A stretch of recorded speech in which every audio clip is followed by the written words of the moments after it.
camera so you can focus on the slides. Okay, thank you. Okay. Well, I think I am.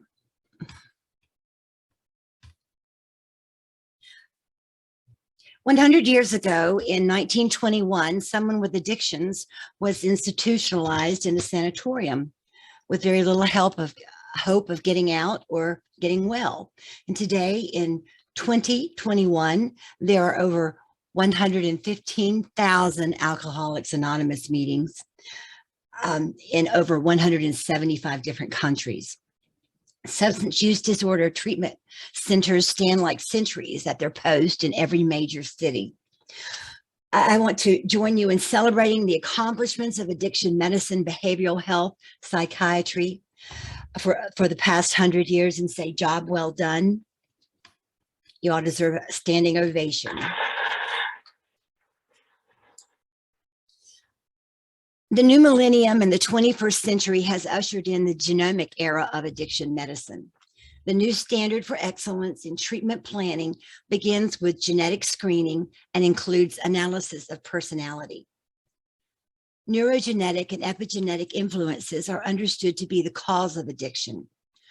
Substance use disorder and behavioral process addictions are viewed as manifestations or symptoms of the underlying addiction syndrome called Reward Deficiency Syndrome. Addiction is reconceptualized using a neurodevelopmental model due to dopamine deregulation. The advances in the brain science of addiction are staggering. Medical technology has improved from three-dimensional imaging to four-dimensional, allowing scientists to study the brain in real time, to assess brain activity through oxygen flow and along a range of electromagnetic frequencies. Scientists all over the world are contributing in large perspective of the brain's reward cascade system. Dr. Kevin McCauley's documentary, Pleasure Unwoven, explains addiction as a disease of choice, revealing it to be more complex than ever imagined, causing hardship across neurogenetic, physiological, psychological, and social realms. Dr. Kenneth Bloom, Rajana Badgayan, Mark Gold, and a team of esteemed colleagues contributed Reward Deficiency Syndrome theory. Research supports RDS as the common denominator of all addictions and many comorbid mental health disorders. Research study of the behavioral activation and inhibition systems show that there is molecular and cellular initiation of relapse in the subconscious portions of the brain. Relapse or reinstatement is stress-induced. Neurogenetics utilizes electron microscopes and gene sequencing techniques to analyze gene mutations for addiction risk. So far, about 100 genes have been identified as being correlational to substance use disorder and/or behavioral process addictions. The bullet points to remember are: 1, cutting-edge research science has a large perspective which the practitioner industry needs to embrace. 2, genes alone do not cause addiction, but rather it's the interaction of genetic and epigenetic influences which cause addiction. We need to treat the cause. Number 3, genetic variances or mutations influence the severity of reward deficiency syndrome. 4, RDS is a risk factor for the development of addiction, but just because someone has RDS risks does not necessarily mean that they will experience addiction. They may experience other mental health disorder manifestations of RDS. And 5th, RDS is the new common rubric for all addictions. It's correlational with other mental health and/or neurological disorders, which have an underlying dopaminergic dysfunction, including impulsive, obsessive compulsive disorders, ADHD, depression, the autism spectrum, and Parkinson's.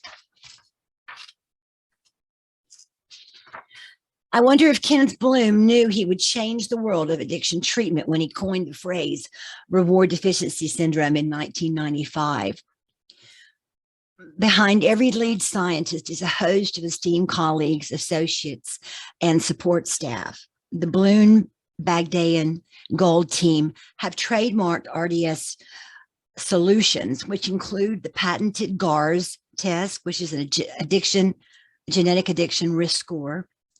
And they've trademarked precision addiction management and a nutrition regimen of amino acids and other nutraceuticals, which are the building blocks of a healthy brain.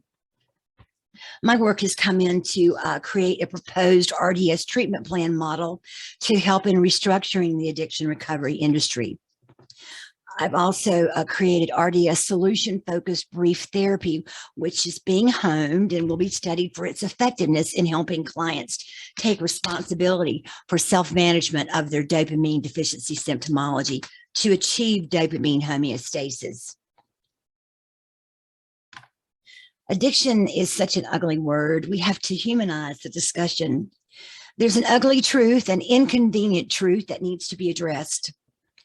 One treatment industry icon, Jerry Goldfarb, was known for his authenticity in telling his clients the hard truth. During assembly, he would tell the group of about 60 individuals to look around the room and to look each other in the eye, because 1 year from now, only one of them will be sober. 2, maybe 3 will be dead, and the rest will be in various stages of relapse. Where and how do we begin to be the change? We start by admitting that despite all of our efforts, despite the enormity of the collective response to those still suffering, what we have created is not enough. SUD has been deemed ineffective for many clients over the long haul. The client needs more to overcome deeply ingrained psychopathology, to stabilize neurological imbalances and achieve well-being. Thousands are dying every day. So let's look at the science of well-being and learn from what does work. There are many integrative mind, body, spirit wellness practices that can help nurture the soul, energize the body, calm the chaotic mind. Each practice listed on this slide has been proven to be correlational to well-being. As you can see, there's a banquet of edifying practices from which to choose to embrace life, to help reach your self-actualized potential and thrive. The bottom line of healing is that it's an inside job. Both the problem and the solution lay within. The only person we can change is ourselves. There's no self-help manual on how to integrate a fractured psyche. It takes courage to step up and take responsibility for both our addiction and our recovery. We must be proactive and preventive. We must become invested, committed to the journey of abstinence and nurturance. Empowerment implies a shift of the locus of control from external to internal, from powerlessness to powerfulness. The Elle Foundation 100 series research study has of Reward Deficiency Syndrome solution interventions has begun. Case Study 101 is a longitudinal study of a 63-year-old female with a history of cocaine and nicotine substance use disorder, bipolar, adult ADHD, and PTSD. She reports many SUD treatment failures. She believes debilitating neurological chemical imbalances have interfered with her ability to stay clean. Her GARS results identified several gene variances which contribute challenge on both the serotonin and dopamine channels. This information was used to design an effective regimen of pharmaceutical intervention. Study 102 involves 2 sisters comparing, contrasting, and evaluating differences in genome, personality, mental health, and adverse life experience. A second phase of this study will focus upon nutraceutical intervention for brain health against potential dopamine deficiency dementia. Study 103 looks at the genome of 3 generations of women in a single family for genetic variances and any known DSM diagnoses. Study 104 expands upon 103 by adding 2 grandsons for a longitudinal study of RDS expression over decades of the developmental lifespan. And this study is designed to assist in RDS prevention. Study 105 is recruiting several generations of extended family members for a closer look at the roles genes play in mental health disorder. Future study will involve RDS treatment plans and RDS solution-focused brief intervention therapy for substance use disorder patients and or behavioral process addicts. And we're really trying to target those with dual diagnosis. So if you know of anyone who would like to be screened for consideration as a participant, please have them call our number 561-951-9061. The Elle Foundation's initial mission statement in 1995 was to help stop the generational cycle of addiction in children of addicts before it begins. And the GARS test is an answer to prayer. I'm asking for your help in creating awareness that there are resources for the treatment of RDS through the Elle Foundation and other credentialed RDS providers. This is a phase 2 treatment process to be initiated after substance use disorder treatment to help facilitate lasting recovery. It's not enough. It's to help those who get clean but haven't been able to stay clean. It's my sincere hope that RDS treatment becomes an accepted part of the continuing care continuum. It utilizes psychiatric genetics and neuropsychology to treat the underlying neurogenetic challenges that existed before addiction began. It focuses on achieving and maintaining dopamine homeostasis. Project Dragon Slayer and Bridge Builders is being reconfigured. We're repackaging the Dragon Slayer workbook to be introduced in a pilot study using an art therapy prototype for assessment of therapeutic value with children of addicts. We're also creating an interactive ebook, which can be accessed online and downloaded so that we can reach a larger population.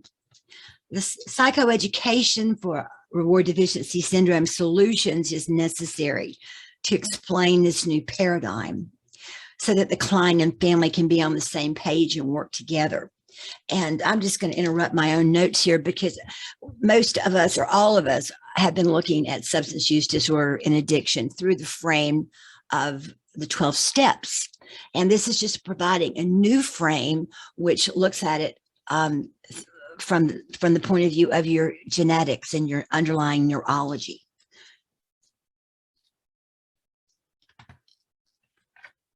Well, this is what I've been working on for the last 5 years since I published Integrating the Science of Addiction and the Science of Wellbeing.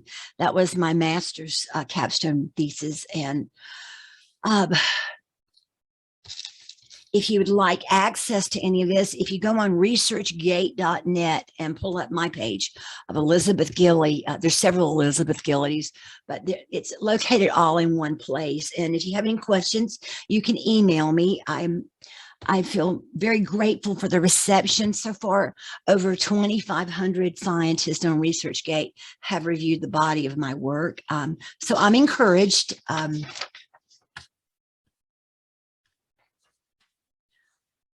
In the interest of full transparency, I want to tell you that while I incorporated the Elle Foundation publicly in 1995 in Dallas, Texas, I unincorporated her in 2004.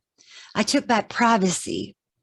Over the decades, other Elle Foundations have sprung up, but we're the original. We're not a 501c3. It's just simple altruism. Our voice and our platform advocate for the still suffering addict.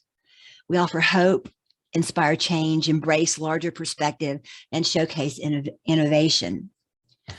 It's been my pleasure to be here today, and please stay with me for the next seminar titled Reconceptualizing Addiction, Integrating the Sciences of Addiction and Reward Deficiency Syndrome. And I will answer your questions at the end of the next presentation. So I'm going to take this slide presentation down and put up the next one, if that's okay with everybody. Please continue. Please do. Thank you. Thank you.